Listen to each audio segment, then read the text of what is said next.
Welcome to Tigers Untapped, a Bluff City media podcast. Stepping up to the microphone are your hosts, Trey Lasley and TJ Willis. Now, let's get to the show. What a do, fellas? Happy holidays. TJ's pissed off we're here. We don't get any holidays off here at Bluff City Media. It is college football 25 release day, which is a national holiday that Kenny apparently does not celebrate. He wasn't. Ladies and gentlemen, if TJ looks distracted this evening, it's because he's currently playing college football 25. It's true. So you said in the Discord that you're going to be the defensive coordinator. Is that actually? No, he said offensive coordinator, and I challenged him to be the defensive coordinator. Oh, okay. And really turn that. Let's get freaky with it. It would be tough. Turn Memphis, and we know the offense is taken care of. Yeah. Turn the defense into a juggernaut. I don't know. So where are you at in the process? Where are you at in the process right now of setting up? I just set up my recruiting board. Recruiting is much different this time around, but let's we can talk about that a little later. We'll get into college football. Okay. Timothy, what are we sipping on this evening? I see it's high gravity. You got to stop doing this to me when we started recording at 10 p.m. at night. The farm is going to be here to pick Worley up at precisely 7 a.m. So we have Tandem Pilot. I'll tell you what. You see the bike. That script is hard to read, especially backwards. It's funny you guys mentioned. I don't know how to fix that. It's straight for me. Like I can read that. This is perfectly normal to me. I just mean the font in general is already difficult to read, but backwards, it might as well have been just squiggles. Yeah, it's not as dark as I was expecting it would be, though. It did hit me in the face, though. I'll say that. But Tandem Pilot, which is a high gravity double IPA. This doesn't feel double to me. Don't give it away, dude. Feels single. It's too early. All right, on this holiday, you guys order wings? I wish. Hold on, before you go any further, best wings in Memphis. I need to know everyone's opinion right now. I mean, this isn't fair for me because I don't ever. Yeah, I can't tell you the last time I got wings. It's a food that I really enjoy. When you get them, you enjoy them, but I just haven't I heard great things about New Wing Order, but I've never had them. Love New Wing Order. I'm gonna be honest. I think the last time I got wings was Wing Guru, and it was maybe over 2 years ago. And I probably won't do it again. They were good, but it took a very long time, and they were very expensive. They're very pricey. Billy's pricey. I went to live in Collierville, so they have the Wing Guru out in Collierville. And while I appreciate the Wing Guru, I think they're very good. It cost me. I got an order of wings and a drink for me, and then a drink for Tracy. No wings for her. $30. Yeah, easily. What's an order? How many hit wings? Like 45 bucks whole wings. Quickly. I got 5 whole wings. And 2 drinks. Yeah. Plus fries. $30. Yeah. That's not great. It's not a good deal. Yeah. I used to like Ching's a lot, but TJ, I know you're gonna say Wingstop, so no, Wing Guru or New Wing Order is my favorite wing place. But I'm really Wingstop guy though. I'm a big fan. Go ahead. Sorry, TJ. No, you're fine. He is trashing on Wingstop. I understand it's a national chain, but there's just some days you're feeling like a boneless wing. I don't get their actual wings. I get the boneless wings, and their fries have a little something special on them. It's like salt and sugar. It's great. You got to get the honey hot flavor. And then I typically get, I think I toggle between lemon pepper, which is the best wing flavor out there. I will fight anyone. I'm just going to throw this out there. It may be controversial. I'm not a wet wing guy. Yep, I'm same. I like dry rub with ranch. Yes, that's my wetness. Yep. You get me wet with ranch, and that's good. I don't want to. I don't want any other moisture from anywhere else. Give me that white sauce. I will say sneaky wings are the Top Golf chicken nuggets that they do over there. Speaking of which, how perfect timing is this? TJ and I are going to Top Golf tomorrow night with our friend group. Oh, I'm actually not going to make it. I'm going to be here playing this game. TJ won't be there, but I will. Are you going to get the nuggets? Are you going to get the Dino Nuggies that they have there? We might get a round of Dino Nuggies for the boys. Yeah. All right, let's get moving on. The answer was new wing order. That was the correct answer. Other answers are, I'll hear you out, but new wing order is the best option. Speaking of underrated wings, though, PJ Carter commit to Penny Hardaway and the University of Memphis Tigers over the weekend. Originally, UTSA this previous season, the 6'5", 175. He'll be a senior, I believe. Yep. Wing from the Roadrunners in the American had committed to Rice, but Slick Rick pulling some strings and getting a flip from a young man who hadn't stepped foot on campus or enrolled yet. The penny handshake line strikes again. How many? The AAC Avengers squad is only deepening. How many players from the played in the American last year are now with Memphis? 5? Haggerty, Smith. Maybe not last year. Before Well, you got Memphis. Jourdain, PJ, Smith, Rogers, Colby Rogers. Do you want to count Malka? I mean, Musa? No, he played 3 seasons away. But he's played in the American. Yeah, I mean, yeah. We're talking about handshake line stuff. Like this is we're not gonna count him. I'm not gonna count him. Okay, that's fine. I mean, that's handshake line though, because he was at Ole Miss last year. So we're just counting handshake. It counts. I don't know. I was just asking because it sounded. I mean, doing the math quickly off the top of my head, it did feel like a lot, and I think it's fair to say 5. I think it was the number we got to there. Mm-hmm.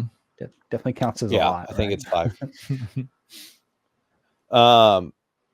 PJ though, I mean, look, I don't think he's going to come in and like challenge Colby Rogers to start at the 3 or anything, but it's added depth, and it's another guy, quite frankly, that can light it up from 3. To be honest with you, he averaged 9.5 points, 2.5 rebounds, and assist, 42% from the field, and shot, Timothy, overall on the season, 40% from 3.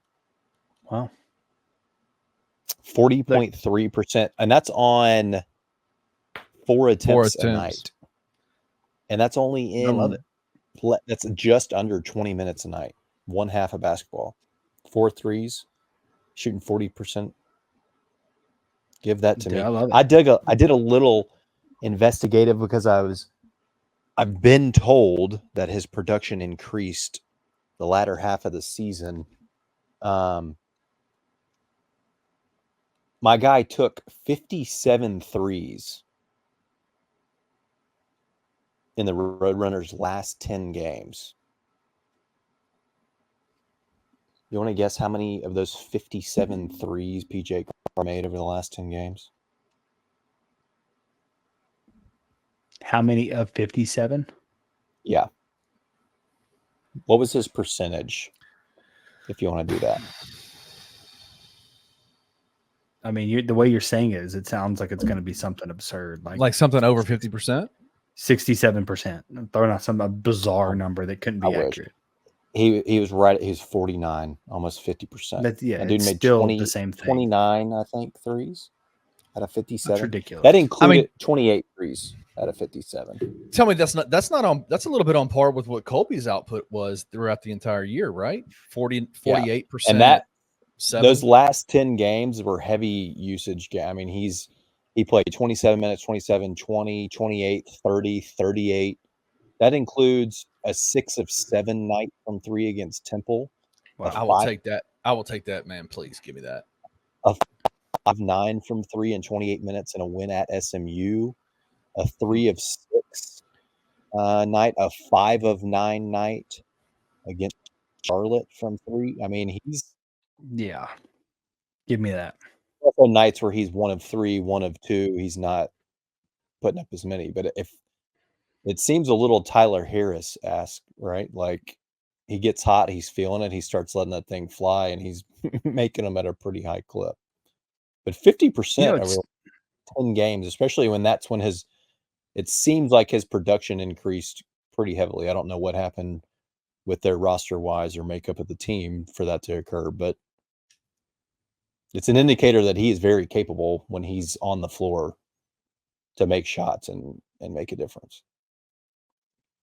You know, one thing I think that a lot of people, myself included, honestly, have kind of criticized Penny for is just some of the roster and composition from times, right? Like you have last year's roster. It seemed like it made sense.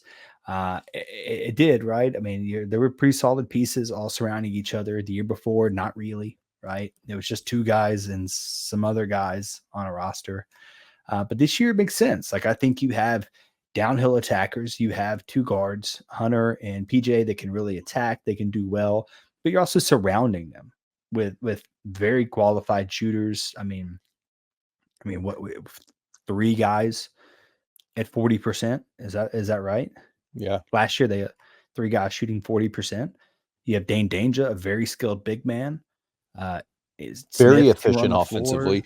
And I mean, we've heard we got nuggets from Kenny last week about Haggerty's ability to shoot from outside after recovering from an injury. So like you said, you got guys that can attack the basket, get to the free throw line. We're going to shoot 100 free throws a night. And then you got dudes that when they are attacking the paint can kick out and knock down threes at a high clip. Now it's like, can you get this team to buy in, play for one another, which the video we watched last week, that's all they want is to play hard, be recognized as guys that play hard and win basketball games. So they're going to buy in defensively. This might be a pretty daggum good team. I know last year's team got a lot of hype. Team. Last year's team got a lot of hype saying like, hey, there's a lot of talent here. This team's going to be great. I think this year's team is probably going to be overall a better team. Does that make sense what I'm saying? Yeah, maybe not nearly as talented, but as a team. No, but a team, yes. Playing together and for one another 100%. Yes. Didn't even mention this, TJ. PJ Carter, 82% from the free throw line. I mean, he's not getting to the line 8, 9, 10 times a night, but 80% on 2 free throws a night. I'll take it. I'll take it. I mean, again, you're talking about a guy that's going to come in. He's probably going to get 15, 20-ish minutes like he was maybe. But if he comes in, he knocks down a 3 or 2 and knocks down 2 free throws, I think he's done his job. Yes. And I would say, I mean, you talked about buying in defensively. The front court, in and of itself, automatically bringing in Musa, bringing in Tyreek, like the front court defensively is going to be on another level.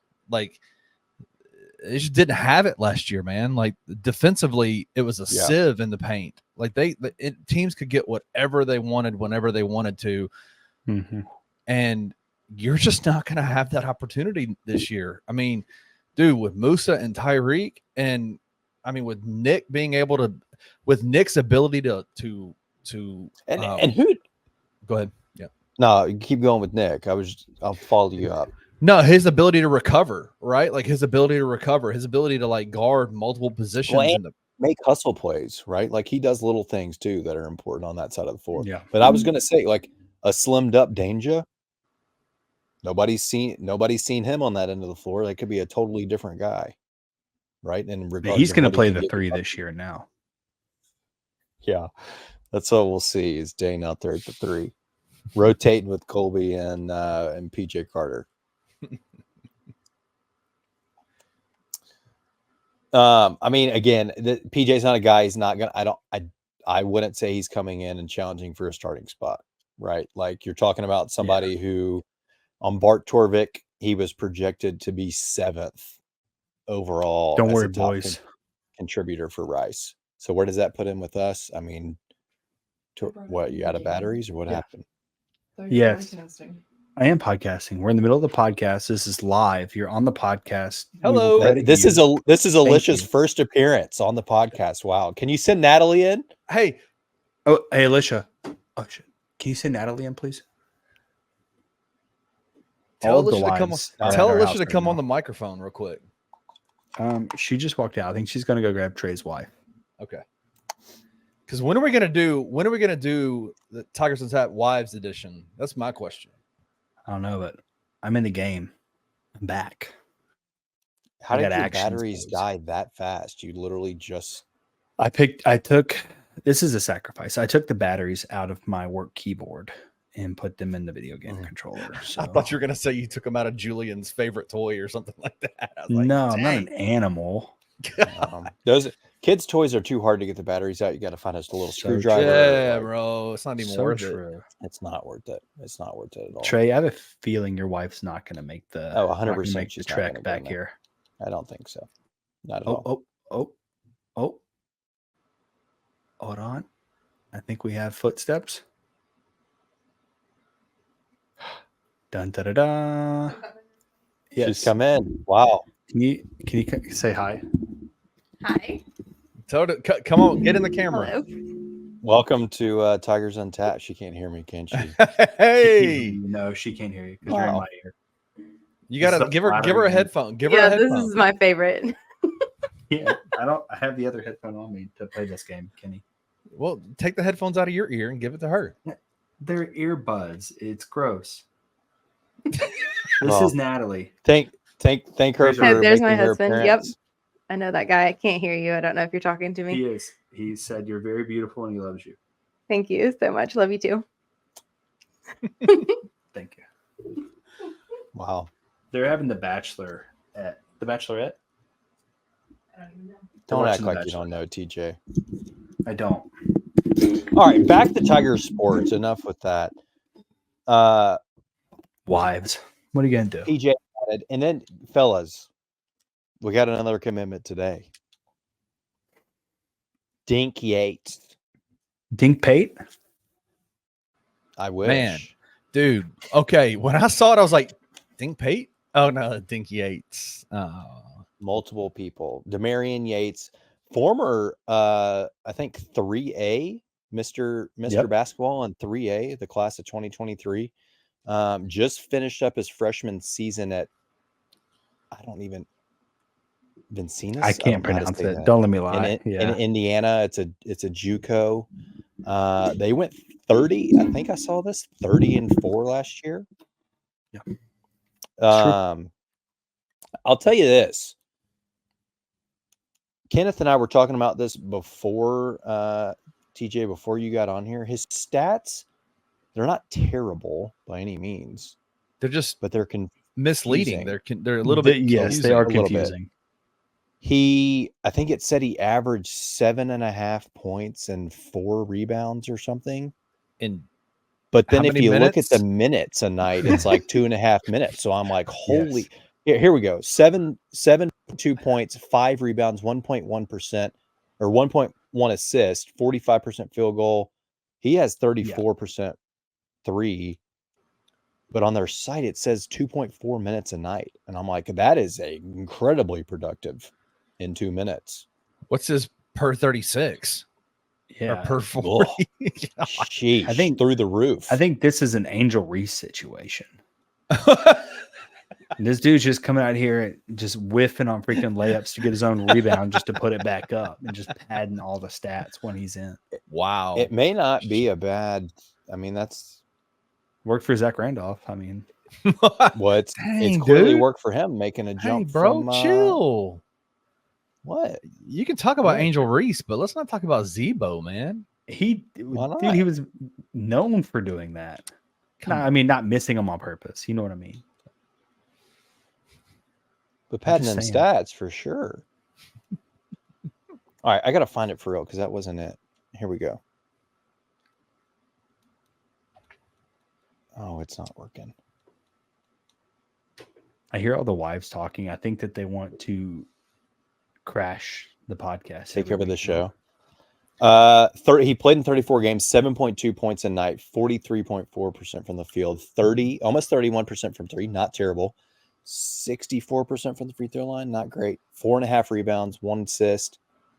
It says minutes per game, 2.1. I mean, this is from the official NJCAA, National Junior College Athletic Association website. How does that make any sense whatsoever? Is that the same place how are you averaging 7 and 4.5, almost 5 in 2 minutes a night? I got nothing. Is that right? There's no way that's right.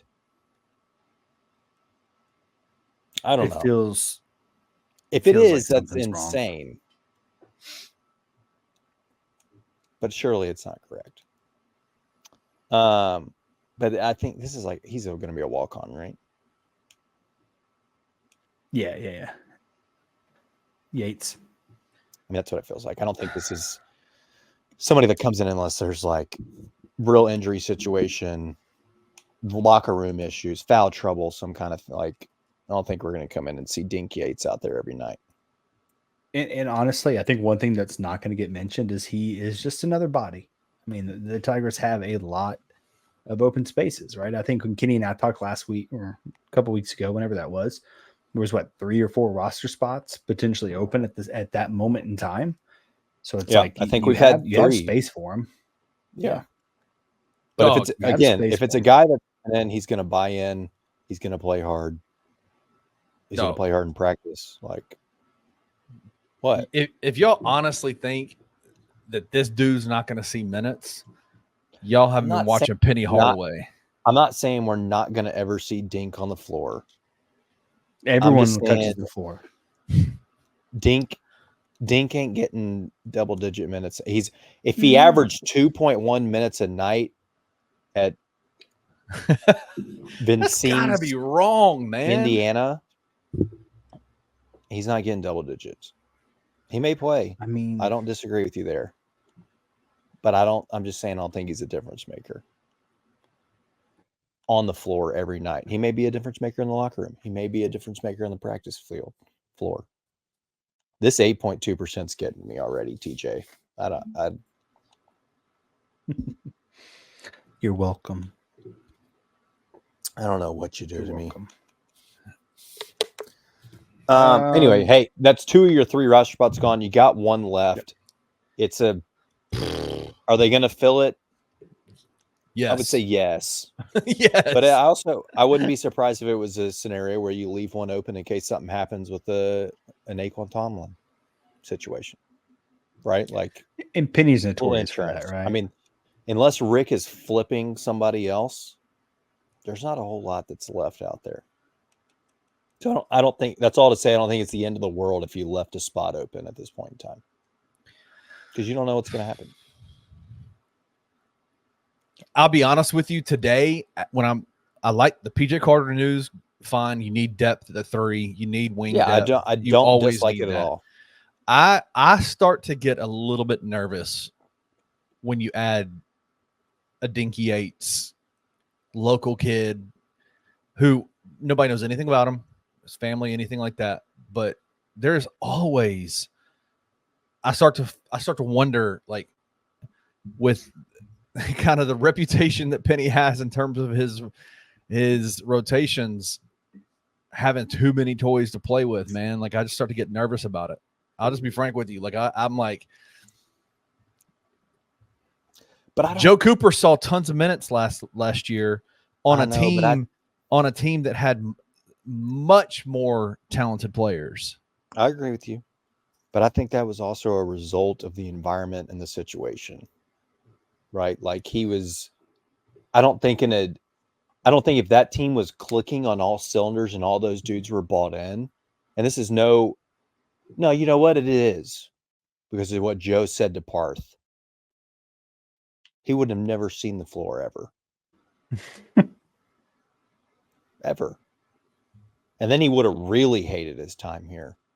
would have really been the worst experience of his life. Well, I'll say this: last year's team than it says about Penny and his rotations. There's only one consistent theme that runs through every single one of these teams that have those issues, and that consistent theme is still around. And so that's the part that I get a little bit like, how much leeway? Like listen, fill out your roster. You got your spots. You got 15 players you can put on your team. That's great. But man, like, come on, I'll also say that I think as we got through the year with Kendrick and DeAndre that year, I think you settled in a rotation. You had your top 7, 8 guys. And I think that team this year's team is going to be much more similar to that team than it is to any of the other teams, where there's just top to bottom, you've been as talented as possible. And so you have a ton of guys who you feel like and they feel like can be the guy. I feel like this is a team that's more likely than not going to buy into what their role is or what they're being asked to do. And I don't think all these guys are going to be asked to be the guy. I said this on the Bluff last week. Gabe asked me to rank Penny's rosters in terms of preseason expectation. And I put the 22 team and the 24 team 4 and 5. I put the 22 team at 5 and 24 at 4 because I think this team is better than the 22 team. And I put 19, 21, and 23 on like top 3, right? Yeah, I agree with you. I think there were a lot of people even though you got Kendrick Davis that year as the best guy in the portal, that 22 team, there were a lot of people that thought that team was not making the tournament. Well, because here's the thing, it's the same kind of theme that's running through this year. They got Kendrick first in the transfer portal. And then what did Kendrick come out and say? Penny's about to build a roster, bro. And everybody was like, halfway through the transfer portal season was like, where's the roster? With who? Yeah. With who? Right? We were making ourselves believe that Demaria Franklin was going to be that guy, right? Like that's the level of and in that, dude, those last 3 minutes of that Alabama game, that one like he was capable of it. Shoot. Right. But I'm just saying, so like it's the same type of situation in this offseason. Their best player is the first guy they got in the transfer portal. And the rest of the time it's like that. But here's the thing. I've ranked it higher than the 22 season because they got better players. Dane Danger is better than anybody else they got. Tyrese Hunter is better than anybody else they got. Colby Rogers. 1 to 10, is this better. Team is right. Kendrick was better than anybody this team has, but 1 to 10, this team is more talented overall than that team. Yeah. So I would say, but what I said in there was preseason expectation. I would put this team at either 4 or 5 in terms of preseason expectation. But let's not forget the most successful team that he had was that 22 season. 100%. And it's shaping up to be the same way this year. I feel really good. Yes, it has the same feel to it. 100%.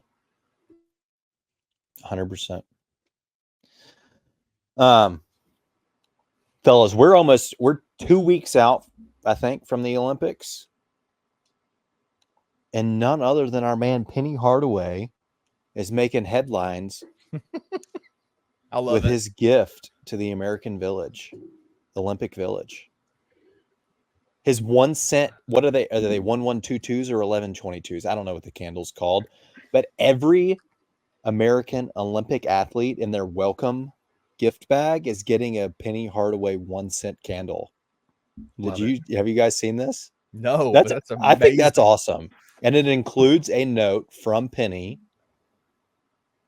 in there that says, "Wishing you good luck in Paris. I wanted to light up your room with a few of my 1 cent candles. Bring home gold. Keep Paris lit. Penny Hardaway." Let's go. I mean, the marketing of it is that? incredible. I mean, I'm about to buy a 1 cent candle right now. I want to know what they smell like. Like, I want to know. Like, I need to know. Yeah, I don't know what. all those so videos? I don't know if there's a scent listed on here. Doesn't say. But each one of the candles has got the Nike swoosh says "Keep Paris Lit" on it. I mean, I love it. My dude's a marketer. Is this not an example of him on a treadmill? It says "Collected Sweat." What? He's added some soy to. That's Penny's candle, dude. All those, collected sweat. Yeah, he's collected his sweat. He's added some soy to it, and that's what the candle smells like. Stop it. It's true. 11:20. Oh, it's 11:22 is what it's called. 11:22. Let me see. There's Girl Relax, Me Plus Somebody's Son, Travel Is My Therapy, Penny Hardaway Hall of Fame. Girl Relax. A black woman made this candle. Oh my gosh. May all of your vibes say, I got this. Where are you seeing this? On his website. I'm on here and I can't find what you can do a custom candle. Sense of humor. Protect your energy. Oh man, I need to get that. And it's not energy, it's inner. Oh. Hey, pregnant AF. You see that? Let's go. There's just some names, dude. This 8.5% hitting me because I thought this one that says "Note to self: You good, you poppin'" said "You good, you poopin'." It. I thought that was like a potpourri candle kind of thing going on. That'd be a hell of a deal, dude. What? That'd be a hell of a deal. You pooping? So these 1122s, I thought, is this his whole? He owns 1122, or he just has a candle through? I think he has a candle.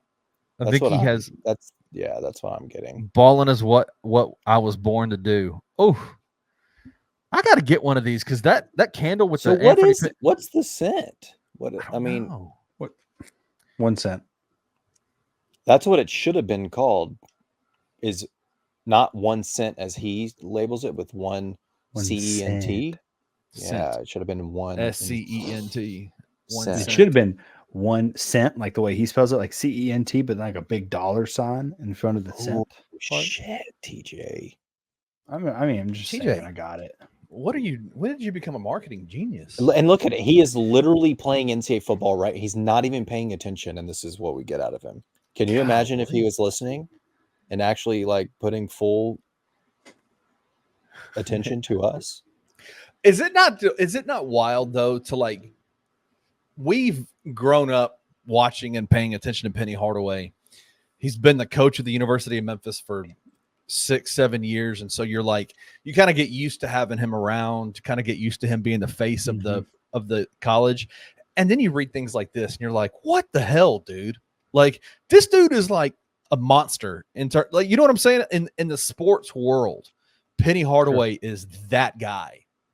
Like, it's just, he's got a daggum candle in the welcome package in the Paris Olympics. That's wild. Crazy. Because it is not a big welcome package. We're not talking about something where there's like 50 something items in here. I'm looking at the box. It is literally, there's 3 cans of something. It looks like a pack of cigarettes, a book, some kind of binder, his candle, and then it looks like a sunglasses case. You're talking about like 6 or 7 things, and his candle's one of them. Unbelievable. Kudos to Penny Hardaway and 1122 candles, man. Absolutely. What are your feelings on the cardboard beds, by the way, before we move away from the Olympics? I'm just curious. People always talk about what they're like, the anti-sex beds. Listen, I've only heard rumors about Olympic Village. I don't think a bed made out of cardboard is keeping any human being that is in peak physical condition. They're going to be banging wherever they want. Just give those people the most. They're athletes competing for gold. To give them the most comfortable beds ever. If I was in peak physical condition, my back is all messed up. What, from your cardboard bed? I know we were going with that. Fellas, we're gonna take a break so TJ can finish the first half of his first football game, and when we come back, actually, we're gonna It we're froze. gonna I had to talk a start lot over. of. Oh, I really? saw him cut. Did you see him mouth cuss words just a second ago? I did. I dropped it. Yep. Seth just ran a touchdown, so we're good. Wow. God, Seth. I don't All need right, well, Seth we were- running touchdowns. I don't need Seth running touchdowns. We don't need a whole lot of running this year. We'll be right back. We'll talk a lot of college football 25 when we get back.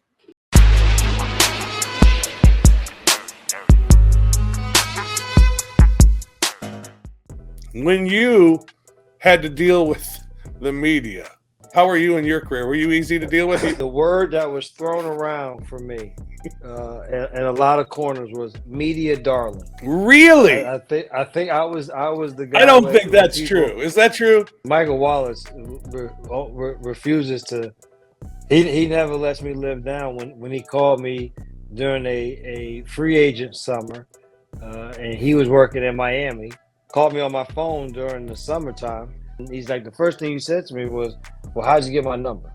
I pretty much told him if he wanted anything, talk to my agent. But I was pretty short with him. His recollection. I could have been losing a bet on the golf course at that point in time. And he was calling, talking to me about was I going to Miami or not? And I had no idea where I was going. Tune in to the Night Court Podcast with your hosts, Rob Fisher and Brevin Knight, on the Bluff City Media YouTube channel.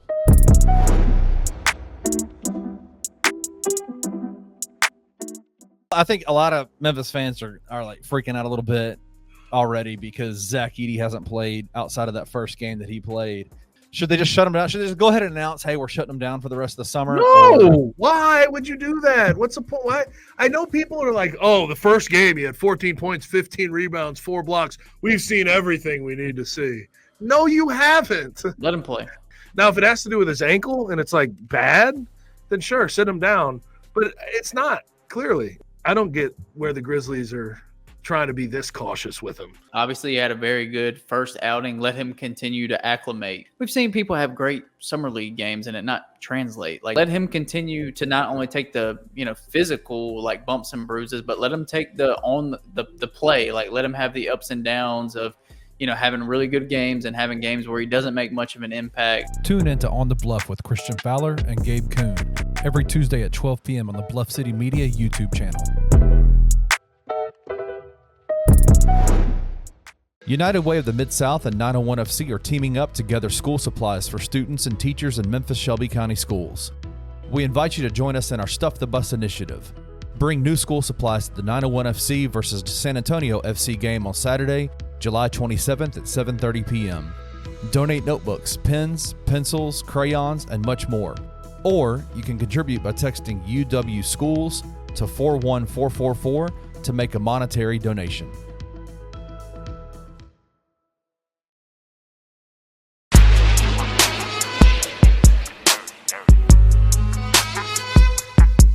What is up? We're back. Clearly, when we're a man down. Jesus. TJ's injured. He had to go back to the locker room, get things. No, his game is frozen twice, and I think he got so frustrated he just Did he throw his controller at the computer? I think his computer is broken. Yeah. So, we'll see. He may join us back. He may not. Oh! Whoa! Oh, what incredible timing! Out of the locker room. Sideline report: TJ Willis will be entering in the game on the next play. Did he fix his computer? I think he threw the controller at the screen and now it's fixed. No, I had a little panic, not a panic attack. I don't know. Julian has night terrors or something. And so he'll just be asleep, but wake up and just start screaming. And since we have another sleeping child in the room, in the room next door to him, I don't need him, domino affecting. And then that's a ripple effect over. So I can tell you laid down though, because your Rico Suave is a little bit bedhead now. Yeah, it is. We got a lot going on there. Well, you joined back. I mean, that couldn't have worked out better because Kenneth and I had started maybe 30 seconds before you just joined back. Yeah. Wow. As we mentioned at the top of the show, today's a national holiday. College football 25 after a decade hiatus is back if you purchase the deluxe or MVP package, which TJ did. I am currently in Facebook Marketplace negotiations, trying to lock down a system because I haven't played video games in several years. I have an Xbox One, which unfortunately college football is not available on. So I'm trying to lock down a system. I don't want to pay full price for a brand new one because I will literally only be playing this game. So I'm currently, if you know of anyone who's trying to get rid of, say, a Xbox Series S, send them my way. We'll give them a shout out on the show. But Timothy, first impressions, you've been playing it for the last, I don't know, hour this evening or so, hour and a half, been fiddling around. How beautiful is it? Because all the teasers the University of Memphis social media team has put out, and anybody else we've seen, Bordeaux, any of the content creators that have put out little Memphis clips, it's been absolutely breathtaking and even better than I could have ever imagined. I'm going to be real honest with you. It's frozen on me twice so far. That's not great. But other than that, it's great. I mean, yeah, they were having server issues earlier today. I mean, that's what happened. I mean, this has got to be the most highly anticipated game, and I've never seen anticipation like this. Yep, I get that. I will say the biggest thing for me is just the way things look. You also have updated, how to word this, like your accessories are updated. Wow. Yeah. Right? Like I saw you could wear a hoodie under your pads, that kind of stuff. It looks, like you would imagine it should look today. So to me, that's a big thing. Gameplay seems nice. You do have the ability to do like bullet, touch pass, lob, those kind of things that are similar in Madden that you haven't. I guess you did have that on NCAA 14. It was just a little bit different, right? Yeah. Play call, RPOs, stuff like that's up to date. So that's fun. One of the teases we got over the weekend was the uniform reveal for Memphis. I think College Football Alert or somebody put it out. Said we had 17 combos. I'm just going to go out. There's got to be more. They showed 17 combinations, but you can literally mix and match whatever helmet with whatever pants and jersey you want. So we've got to have more than 17. I will say we thought that there might be some new uniforms, and I'm disappointed to find out that they looked like they're the exact same uniforms. I think it's too soon to call it. I think that TJ holding on to the faith that they're. Hey, we talked about this a little bit before we started. It could be a situation. Look, we know that EA has come out and said they're going to update uniforms throughout the year. They're going to, I think, online dynamically the team ratings will adjust based on how teams are performing.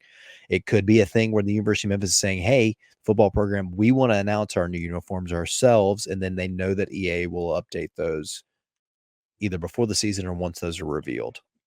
Yep. Is that what you're holding out hope for? You are locked the hell into whatever game you're playing right now. Are you playing FCS Southeastern? Yes, I am. I just threw a bomb to Landfeard, but he dropped it. He did get destroyed, so it's okay. Sorry, Anthony. How good do our unis look on the game, though? That is not the reaction I was hoping for. I will say I think they're okay. I think that you do. You don't get the crispness of them, if that makes sense. Like sometimes the stripes on the sleeves, the tiger stripes, just kind of blend in. Sure. As opposed to standing out the way that I was really popping. I got you. That makes sense. So something to keep an eye on. TJ's holding out hope. He thinks there'll still be new unis. We'll get them updated. Hopefully that's the case. The other thing we've seen, there were some leaks of player ratings. We saw, I think, a couple of days ago that Seth was an overall 89, which is up there. He was hoping for just an 85 overall. 89 is pretty daggum good. Pretty good. I think he's our highest rated player. As a team, from a team overall rating, our offense, we saw that, rated 85, I think, in the country, which was good for like 19th best offense in the game. I'll say this. the defensive rating that has come out has absolutely shocked me. An 82 defensive rating for the Tigs, which puts us at 85 overall for our team rating. Easily the best group of 5 team overall. The next closest, if we were 2 points higher, which we could be at some point, we would have been in the top 25. I mentioned we're the highest G5. We're only 10 points behind Georgia, who's the best, I think, at 95 overall rating. Boise State's the next closest in the group of 5 at an 82 overall, with Liberty having an 80. I don't hate being the best group of 5 team by any means. I don't know. Have you looked around at what the other American, who's the closest American? I think there were a couple 80s and maybe an 82 or Tulane, something. I think is the closest one. I haven't looked. I just mostly because I turned on the game and I played this first one and that was about it. But yeah, I think Tulane is the closest that we have. Okay. But we talk about player rankings. Seth, we've already mentioned, highest rated player in the game, followed very, very closely. He's an 89, 88 overall. Rock Taylor. He was, when they asked him earlier in the year, he was hoping for a 70 to 75 ranking. He's being humble. You're being humble if you think that. I think he's our leading catcher with a 91 in the category for catching. And hilarious that you just said Anthony Lanphier dropped a bomb, because he's second on the team with a 90 rating for catch. He got hit pretty good. I'm not going to hold it against him. Xavier Hill's an 86. Mm-hmm. Blankenshmere is an 85. Chandler Martin an 85. Mario Anderson an 84. Davion Ross in 83, Elijah Herring in 83. Our boy KD, where Drake heads, 82. He's got a 91 speed, 93 acceleration. He's the return man. 88 catch in traffic, 83 spectacular catch, 88 jumping. My dude can jump through the roof. We got some pretty highly rated players on this ball club. Yeah. As you've played your first couple of quarters with the Tigers, who's sticking out on the game for you? Seth, probably. Seth. I did play a couple defensive series, and Cormonte actually was pretty good. Wow. Kind of. I'll mention this. You say Seth. Interesting that there's a creator out there that made a Road to Glory quarterback that went to Sam Houston State. In his simulation, he simulated the year because he wasn't the starter. Computer generated. This was nothing. He didn't play at Memphis, nothing. The computer generated Seth Hennigan was the Heisman winner in his simulated season. Makes sense. Threw for like 3,800 yards, 49 touchdowns, and 3 picks. Where do I sign the line today for that? Goodness. I don't know if that'd EA be wild, can predict dude. the future, but that would be really, really incredible. Heisman aside, give me those stats. Like, what are we talking about? Give me the 49 and 3. Are you serious? 3? Good Lord. Goodness gracious. I'll throw 3 against FCS Southeast my first game back. If I can figure out one of these marketplace negotiations. I will say it's not the easiest thing. Gameplay has changed a little bit. I've heard there's quite a bit of learning curve. Not so much that you can't play and be effective, but just it feels different. It's a little bit What just happened? Oh no. His game must have froze again. Oh God. Oh goodness. Now Kenneth's gone. I'm here. All right. Well, I guess that's enough college football 25 talk, because Timothy's game keeps freezing and he just keeps vamping out on us. To real college football talk, I don't know how many of you guys are familiar with Brad Powers. He's a pretty well-known professional gambler, sports bettor, hosts a podcast, has written a book. Yeah. He's on the Bet the Board pod. He gives out free picks on the covers. He's the Hammer HQ live betting show. He on Twitter today released his college football teams that he has favored in 11 games this season. There's 14 of them, and Kenneth, our University of Memphis Tigers are one of them. Favored in 11 ball games. I'll give you the one. It's easy. It's going to be at Florida State. Yeah, because Florida State is also on that list too, of the 14 teams. You will not be favored at Florida State, which is totally fine. I'll read you the list. There's a couple G5s which could make things very interesting, right, for the college football playoff selection. App State, Boise State, 2 G5s. Then you got Florida State, Iowa, Liberty, another G5, LSU, Memphis, Miami, Ohio State, Oklahoma State, Penn State, Texas, Texas State. It was a little bit shocking, and then Utah. A little bit surprising on Texas State as the 14 ball clubs that he's got favored in 11 ball games this year so far. I will take that right now. Yeah, give me 11-1. I'll take it. Give me 11-1 and a 12 seed in the college football playoff, and just give us a shot. Oh. He's back. Hold on. I'm bringing him back. Bring the man back in here. What is up, man? There's a saying in life. It's, you win some, you lose some, and sometimes your laptop dies, and you've got to quietly run across the house to get a charger. But we're back. So we were talking about Memphis being ranked or being picked as one of the top. With a Trey, say what weird. Our boy Brad Powers, world-renowned professional gambler, has 14 college football teams favored in 11 ball games this year, and your Memphis Tigers are one. We were just talking about how interesting it is because there are 4 other G5 schools on this list as well, and it could get very interesting come college football playoff selection time. Yep. You got Boise State, App State, Memphis, Liberty, and Texas State at this G5. And then Florida State, Iowa, LSU, Miami, Ohio State, Oklahoma State, Penn State, Texas, and Utah all on this list as well.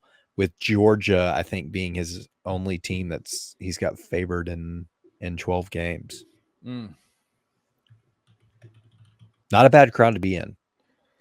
It's not, but it's also, I'm deciding if it's a good thing or not, because, a lot of that is based off of who is rated the highest at the start of the year, right? Oh, sure. Those obviously change. As if we come out and we look like dog do against UNA, we may not be favored at home the next week against Troy. Yeah. So, TJ, there's the same, going back to Brad Powers for a second. He also picked teams that are favored to win, are favored in 0 of their games this year. There's 3 How depressing teams. would that be? Can you guess what 3 teams those are? To win no games. They're not favored to win They're not favored to win a single single game. And one of the new teams, Kennesaw State. Which is really quite disgusting. Is Kennesaw State one? Yes. Yes, they are. You're 1 for 1. 1 for 1. Yeah. They are pretty bad.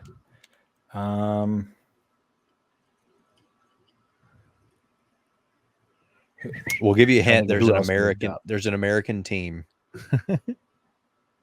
An American team? An American team is in there.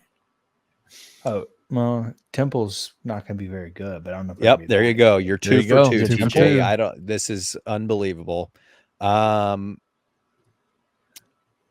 got one more. Walter West White. Coast. New Mexico. Yeah, 3 for 3. I never would have thought. Well done. That's damn impressive. He also, in the same tweet, listed teams that are favored in 1 game this season. There's another. You don't have to guess all three of these. I'll just give you. There's another American team listed that we will face.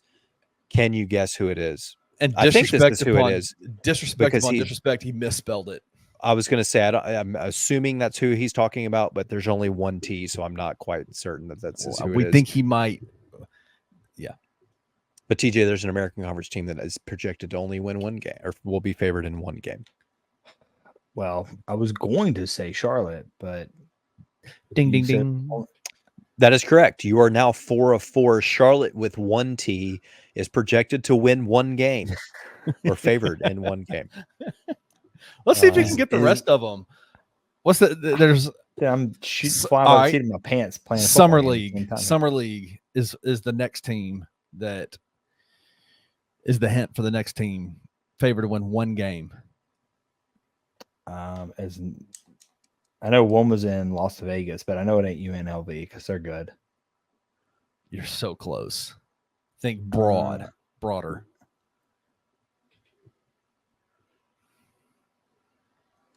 I don't know if I got it in me, boys. Come on. What's the state? You got it. Is Nevada? They're still a D1. I kind Yeah. of thought they. Yeah. were down. There you go. I seriously There you thought go. they dropped. No. They got in old Mike's cousin Jay there. No, he's at Colorado State. He was at Nevada. All right, you got one more. Gator country, not Florida, but the other state. The Swamp. I mean the what Are these supposed to be hints?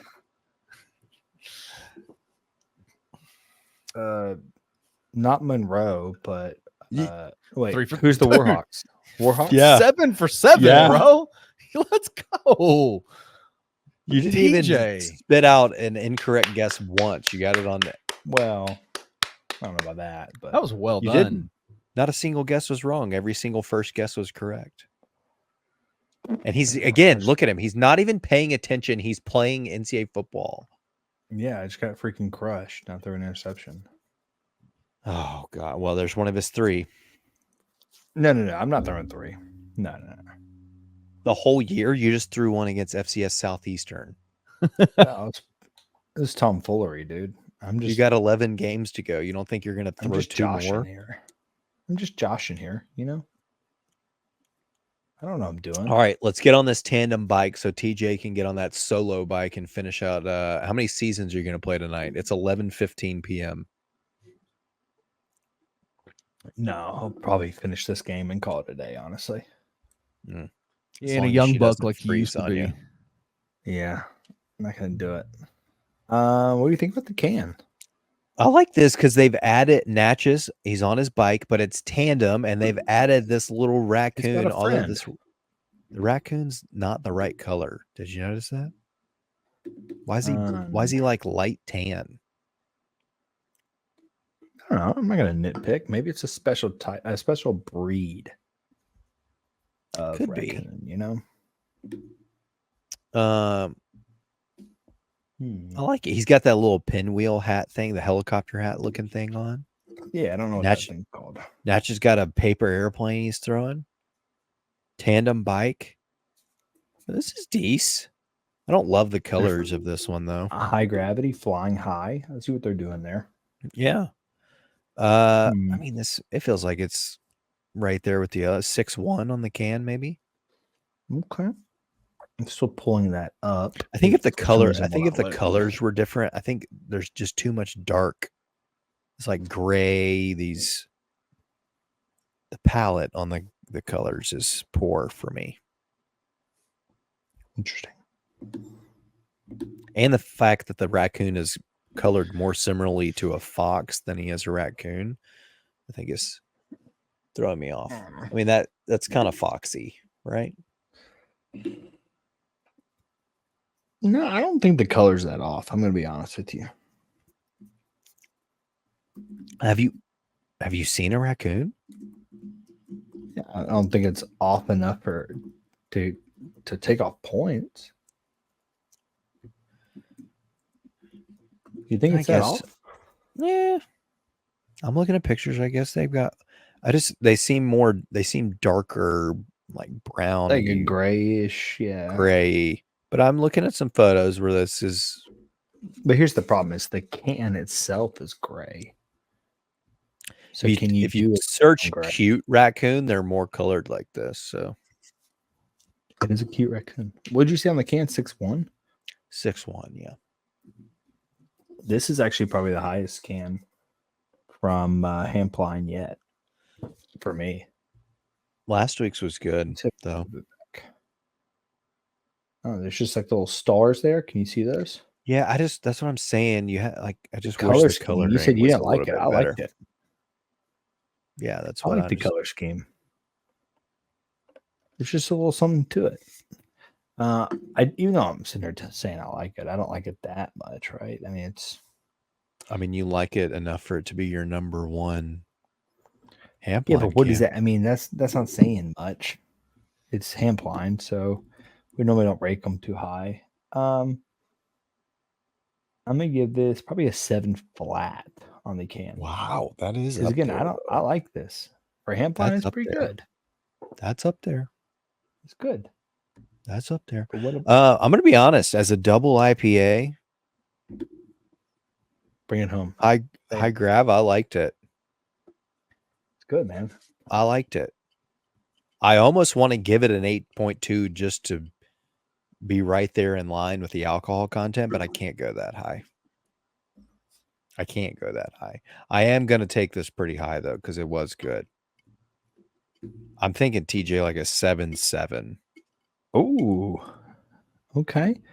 That you liked it more than I thought you would. Yeah, I was worried since it was double IPA that it was going to be like a little too much. It didn't. It didn't. I wasn't getting any double in there. There was no double. It felt single to me, which I think is a sign of a good double. Is that it feels like a single, but you're getting the effects of a double. Exactly. I actually really like this, but it's kind of down my alley, so that makes sense. I'll probably put it. I gave a 7 flat for the can, so it feels illegal to do an 8 for the beer as well. I'll do like 8 flat. If you gave 2 Kenny S scores of just straight whole numbers, yeah, whatever, dude. I don't care about that. I'm gonna check my Facebook Messenger real quick to see if we have any hits on any of my. We don't. It's without a doubt over a 7. I could definitely drink 2. I mean, like, I could in theory. I don't know that I would. Well, because I probably physically, have to drive. I don't know that that's possible. I'd say like an 8.1, one of the two. I guess I'll take an 8 just to make you. You couldn't just go 8.2 to align with the alcohol content. That was your thing. I'm not going to copy full that, circle. But, no, it's good. I really like it. I'm with you. I think that it's a double IPA. It doesn't really like hit you in the face the way you would think a high gravity beer would. It sure doesn't. It's pretty smooth. I think with a cold mug, this is probably quite delicious. Tandem Pilot. Go ahead and get this one right here. I'm getting on Amazon right now, and I'm getting myself a frosted mug. I got to stop with this. I go get the beer, then we chit chat. My beer gets warm. A frosted mug is the way to go from now on. Yeah. So with that, come back next week with a frosted mug, a cold beer, and you stay for our hot takes. And we'll see you for episode 85. If you enjoyed this episode of Tigers Untapped, leave a rating and a review wherever you download your podcasts. Like and subscribe at Bluff City Media's YouTube page. Head over to www.bluffcitymedia.co for comprehensive coverage of Memphis sports.